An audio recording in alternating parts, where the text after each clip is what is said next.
예, 그리스도 때문에라는 제목으로 말씀을 나누도록 하겠습니다. 지난주 눈을 의심할 만한 놀라운 뉴스가 있었습니다. 돈을 아끼기 위해서 유튜브 영상을 보고 운전 연습을 한 후에 실제로 운전은 단 한 번도 해본 적 없이 시험에 응시했다가 불합격했다는 기사였습니다. 어떻게 이런 일이 있을 수 있을까 싶었지만 저는 처음에 가짜 뉴스라고 생각했는데 공영방송에서도 이 뉴스가 보도되어서 화제가 되었습니다. 글을 올려서 비난받은 사람의 글이 있어서 제가 한번 찾아보니까 참 대단한 사람이었던 것 같습니다. 글의 내용은 이렇습니다. 운전대 한번 못 잡아보고 장례시험 보다라는 이 제목의 글 가운데 내용이 이렇습니다. 유튜브에는 운전대 한번 안 잡고 도로주행까지 한 번에 붙었다는 사람들이 많아서 나도 붙을 줄 알았다. 나 역시 운전은 유튜브로만 주구장창 보고 처음 장례시험 봤는데 너무 다르잖아. 엉덩이 붙이자마자 탈락. 너무 초고속 광탈이라 어리둥절. 교육 영상에서 경사로 못 올라가는 영상이 있어서 웃었는데 내가 그러고 있었음. 유튜브에서는 엑셀 밟으라는 얘기 없었는데 공단서 시험 볼 때 엑셀 밟아야지 된다고 하고 내가 운전 소질이 없는 건가? 아니면 이게 정상인가 아리송함. 돈 나갈 때가 많아서 돈 좀 아끼려고 했더만 역시 운전학원을 다녀야 하나 심각히 고민 중. 이런 내용이었습니다.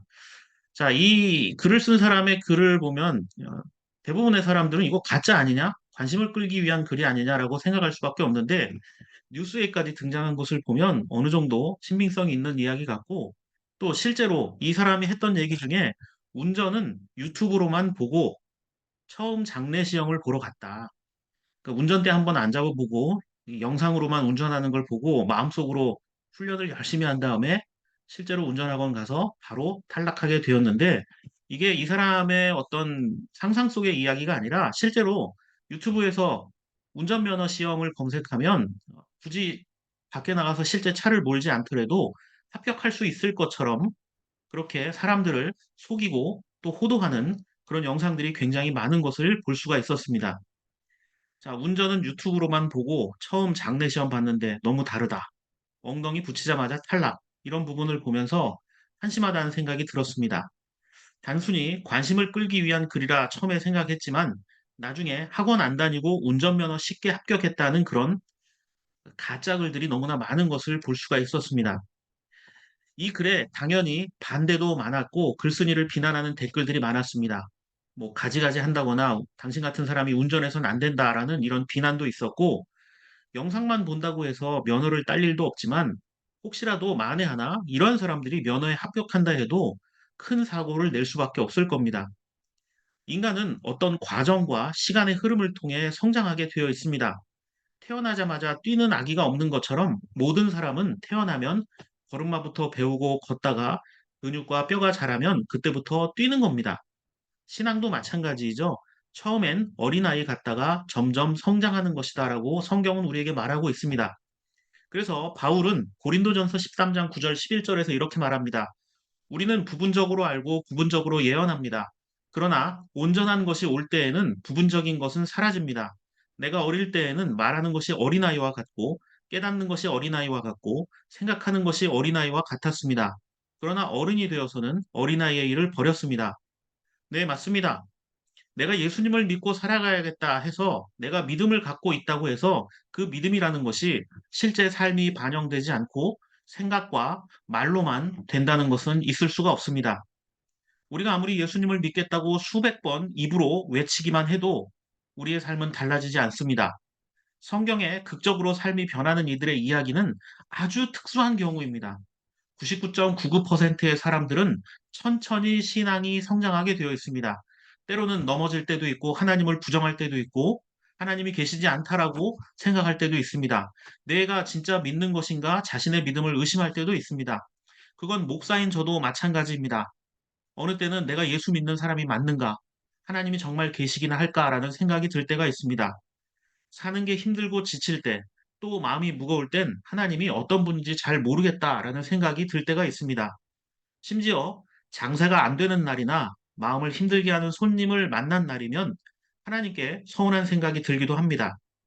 저만 그런 게 아니라 바울 같은 성경의 인물들도 그 마음의 요동침을 결코 부정하지 않았습니다. 그래서 바울은 9절과 10절에서 뭐라고 얘기합니까?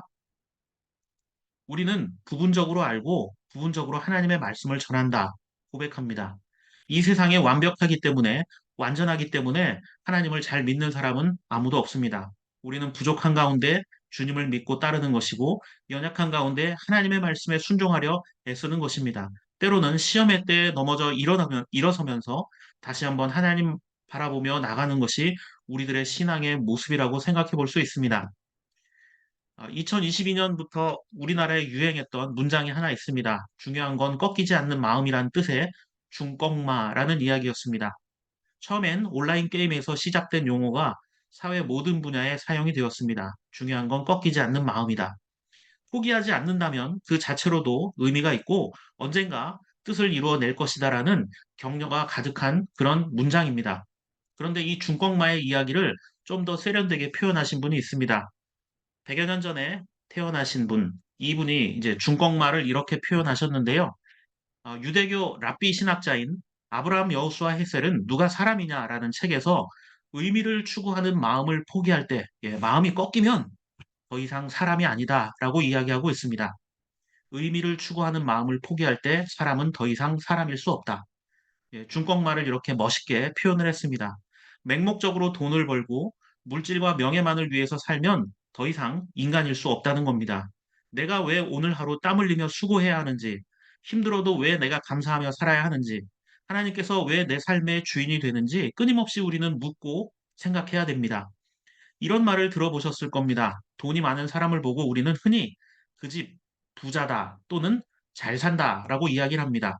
그런데 재물이 많으면 명예가 높으면 정말 잘 사는 것일까요? 돈은 우리 삶의 편리 수단일 뿐이지 의미 있는 삶의 필수 요소는 아닙니다. 높은 자리에 있으면 잘 사는 것일까요? 역시 아무리 높은 자리에 있어도 꼭 잘 산다 할 수 없는 일들을 많이 우리는 뉴스를 통해서 보게 됩니다.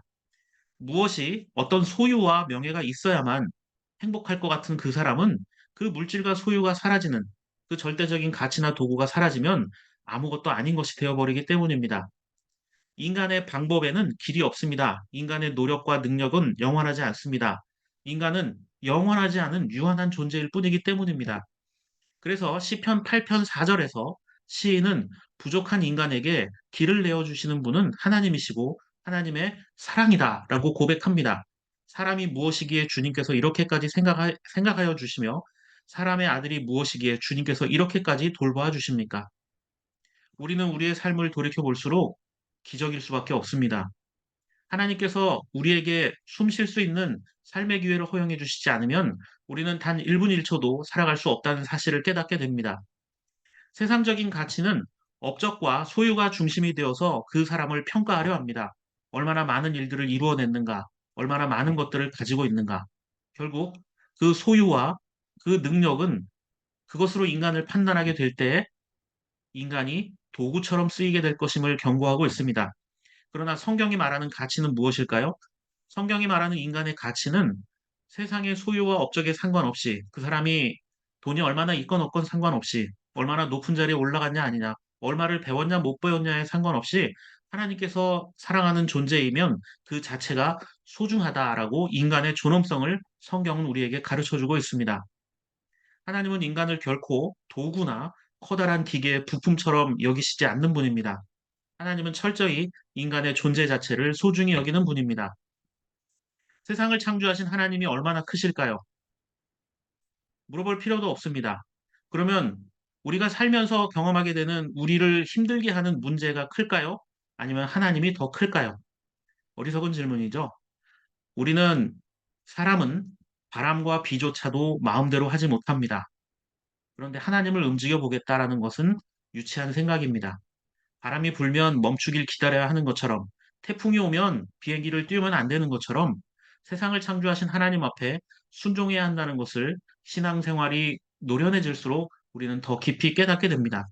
그렇다면 우리를 존귀하게 여기시고 세상의 가치와는 다른 존재의 가치로 소중히 여기시는 하나님은 어떤 분일까요? 오늘 함께 읽은 첫 번째 본문 이사야 43장 16절 21절 말씀은 바벨론의 포로로 잡혀간 이들에게 주신 하나님 말씀입니다. 포로가 된 자들에게 주신 말씀. 말씀의 핵심은 포로에서 해방될 것이다. 새로운 시대가 열릴 것이다. 더 이상 포로가 아니라 나의 백성으로 나를 찬양하며 살게 될 것이라는 희망의 선포입니다. 16절과 19절은 이렇게 말하고 있습니다. 내가 바다 가운데에 길을 내고 거센 물결 위에 통로를 냈다. 내가 광야에 길을 내겠으며 사막에 강을 내겠다. 하나님께서는 바다 가운데 광야에 길을 내겠다고 하십니다. 자, 바다 가운데에 길이 난다. 우리는 출애굽 사건을 통해서 하나님께서 이스라엘 사람들을 어떻게 기적적으로 구원하셨는가를 홍해가 갈라지는 걸 보고 성경을 통해 깨닫게 됩니다. 하나님께서 원하신다면 능치 못함이 없으시구나. 또한 광야에 길을 내고 그곳에서도 굶어 죽지 않고 40년 가까운 세월을 살아갈 수 있도록 이스라엘 사람들을 이끌어 주셨던 분이 바로 여호와 하나님이시다라는 겁니다. 하나님께서는 바다 가운데 또 광야에 길을 내겠다. 여기서 말하는 길이란 실제로 사람들이 통행하는 길도 되겠지만 궁극적으로는 인간의 눈으로 볼 때 막막하고 방법이 없는 한계 상황을 맞닥뜨리면 우리는 그러죠. 길이 없다. 도무지 헤어나갈 곳이 없다. 라고 이야기하는데 바로 그것입니다. 그렇게 절망과 좌절과 공포와 두려움 속에 있는 이들에게 하나님께서는 새로운 방법과 길을 열어주시는 분임을 설명하고 있습니다. 하나님은 우리를 사랑하시는 분이기 때문입니다. 광야에 길을 내시고 사막에 강을 만드시는 분이 하나님이십니다. 그런데 그 이유가 뭐라고 얘기합니까? 오늘 첫 번째 본문인 이사야 43장 20절은 이렇게 말하죠. 내가 택한 내 백성에게 물을 마시게 하려고입니다. 내 백성의 물을 마시게 하려고 광야에서 길을 내고 물을 내겠다라고 이야기하십니다. 우리가 사는 세상은 사랑으로 가득한 것이 아니라 하나님의 사랑이 필요한 광야와 사막입니다. 예수 믿어도 여러분 매일 행복하십니까? 교회 다니고 예배 마치고 가면 일주일이 너무너무 행복해서 또 갑자기 막 교회 가고 싶고 기도하고 싶고 성경을 열어서 그 말씀을 살펴보고 싶습니까? 아마 대부분의 사람들은 예배가 끝나면 또 언제 그랬냐는 듯 일주일을 분주하게 또 여러 감정들을 표출하며 살아갈 수밖에 없습니다. 우리는 인간적인 방법을 찾고 무언가 해결책을 찾으려 할 때 하나님을 때로는 부수적인 요소로 아니면 내 마음에 여유가 있을 때 찾는 응원도구 정도로 생각하며 살지 않는가 돌이켜보게 됩니다. 오직 주님만이 광야 같은 힘겨운 우리 인생의 길이 되어 주시고 절망에 빠진 이들의 사막에 생명의 강을 내시는 분입니다. 그렇기 때문에 이 땅에서 재물이나 명예가 있다고 좀 자랑을 할 수는 있지만 좀 편하게 살아갈 수는 있지만 그것은 영원한 것이 아니라는 것을 한시도 잊어서는 안 됩니다. 사람이 아무리 자랑거리가 많고 능력 있고 위대한 것처럼 보여도 하늘에서 내리는 비 한 방울도 인간은 만들어내지 못한다는 점입니다. 산소 한 줌도 우리는 생산해낼 수가 없는 존재입니다. 오늘 두 번째 본문인 빌립보서 3장 4절과 6절에서 바울은 자신에게 있던 자랑거리들을 소개합니다. 전에도 말씀드린 적이 있던 것처럼 바울은 이곳에서 자신이 얼마나 대단한 사람인가라는 것을 설명하는데 자신을 표현할 때 6절에서 심지어 흠 잡힐 데가 없는 사람이었다 이렇게 이야기합니다. 예수님을 알기 전에 자신은 완벽한 사람이었다는 겁니다. 바울의 잘난 점들을 하나씩 좀 간단히 살펴보면 우선 4절에서 그는 육신의 신뢰를 둘 만하다라고 이야기합니다. 육신의 신뢰를 둘 만하다. 여기서 이 육신이란 말은 영과 비교되는 부정적 의미로 쓰인 단어입니다. 신앙생활을 열심히 하는 사람들에게 육신의 일, 인간적인 일들은 좀 멀리 배척하고 가까이 하려 하지 않았겠죠. 그래서 영적인 일이 더 귀하고 육신적인 일은 좀 부정하다라는 인식이 있었습니다. 그런데 바울은 자신은 영적인 일뿐만이 아니라 육신적인 일, 나는 완벽한 도덕적이고 윤리적인 사람이었다. 하나님을 믿지 않아도 나는 그 자체로 대단한 인생을 살아갈 수 있었다라고 설명을 합니다.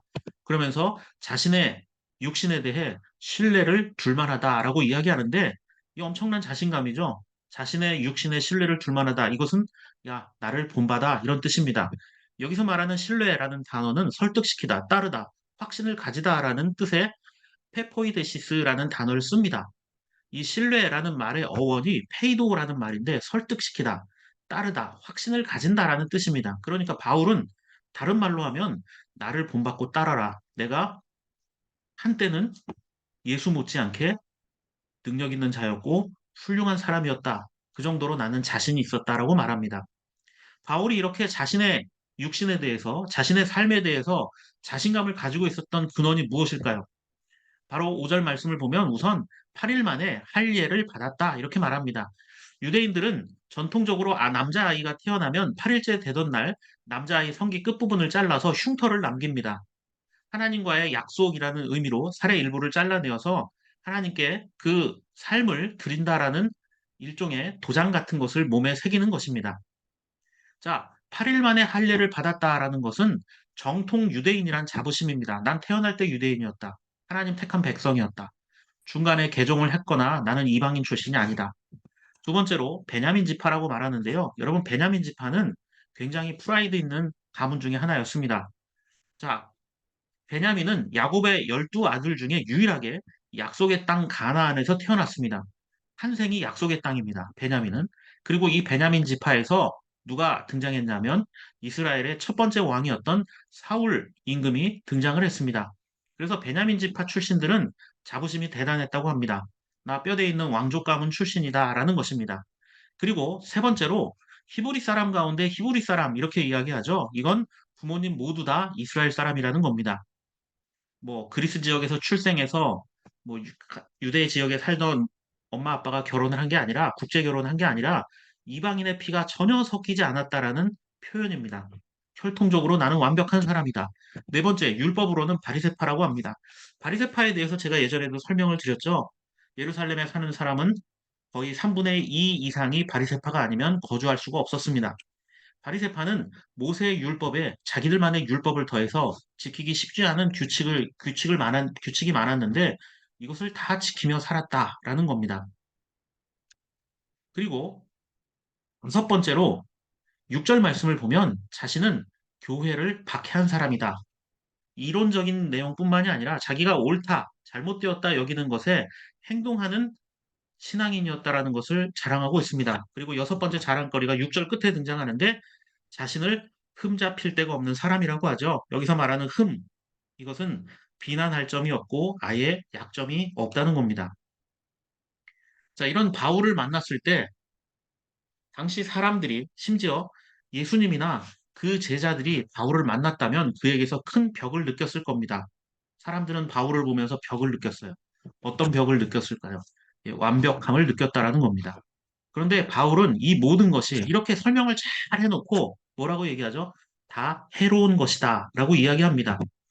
7절을 보시면 해로운 것으로 여기가 되었다고 할 때 이 여긴다라는 말 있죠. 해로운 것으로 여긴다 할 때 어느 날 자고 일어나서 나 오늘부터 예수님 제자할 거야 하고 이렇게 말을 바꿨다는 뜻이 아닙니다.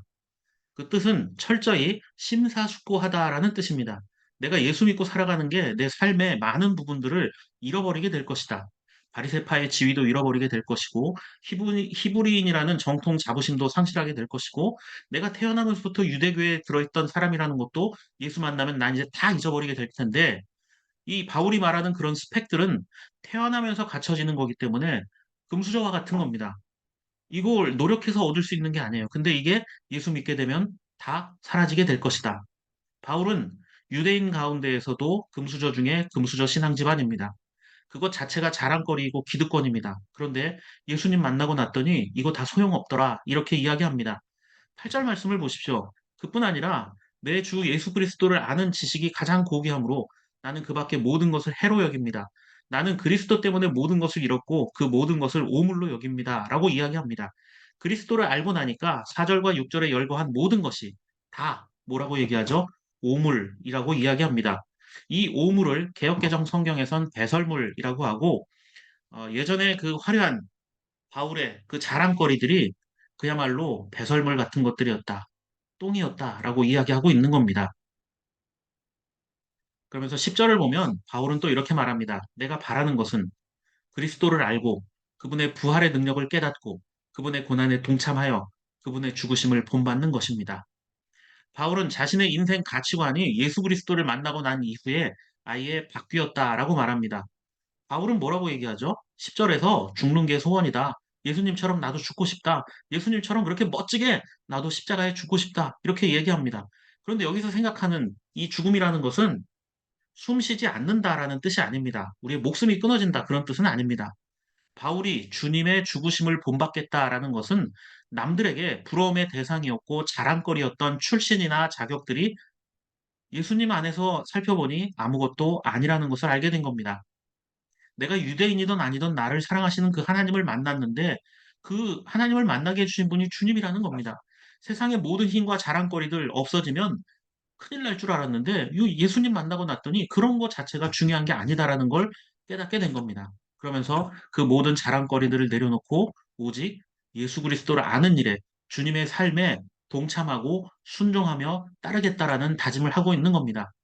자신의 자랑을 내려놓고 하나님 말씀을 순종하겠다.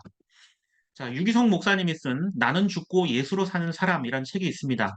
이 책에서 순종에 대해서 이렇게 설명합니다. 순종에는 두 가지 방법이 있다고 합니다. 두 가지 방법. 하나는 노력해서 얻는 것이고 다른 하나는 죽음으로 순종하는 것입니다. 외형은 똑같지만 차이가 있습니다. 노력해서 얻는 순종은 힘들어서 못합니다. 힘들고 어렵다는 소리가 절로 나올 수밖에 없습니다. 내 힘으로 인생을 살면 어느 정도 견딥니다. 하지만 결국은 부러지고 쓰러집니다. 그렇게 부러지고 쓰러지면 일어서지 못합니다. 얼마나 우리가 참아낼 수 있느냐의 차이만 있을 뿐이지 노력하는 순종에는 한계가 있습니다. 주님은 우리에게 하나님께 순종하기 위해 노력하라고 하지 않았습니다. 그냥 죽으라고 했습니다. 여기서 말하는 죽음은 주님을 믿고 따르라는 것입니다. 세상의 것들을 가지고 나를 지키기 위해 애쓰는 것이 아니라 세상의 것들이 아닌 하나님의 말씀과 그 아들 예수 그리스도를 믿는 그 믿음으로 살아가라는 것입니다. 주님을 믿는 것, 그 순종하는 것이 죽음으로 순종한다 할 때, 뭐, 자살이라도 하라는 겁니까? 라고 생각할 수 있는데, 전혀 그렇게 왜곡해서는 안 됩니다. 바울이 기록한 갈라디아 2장 20절을 보십시오. 나는 그리스도와 함께 십자가에 못 박혔습니다. 이제 살고 있는 것은 내가 아닙니다. 그리스도께서 내 안에 살고 계십니다. 내가 지금 육신 안에서 살고 있는 삶은 나를 사랑하셔서 나를 위하여 자기 몸을 내어주신 하나님의 아들을 믿는 믿음 안에서 살아가는 것입니다. 자, 노력으로 순종하는 척, 또 죽은 척 하는 사람은 사실은 죽은 게 아니죠. 이런 사람들이 제일 무섭습니다. 죽은 척. 공포 영화 중에 제일 무서운 장면은 죽은 줄 알았던 괴물이 다시 눈을 뜨거나 사람인 줄 알았는데 사람이 아닌 뭐 좀비 같은 것들이 나타나는 거 아닙니까?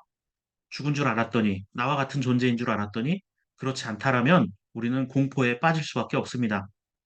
자, 자존심 상한 일이 생기면 몇 번은 참습니다.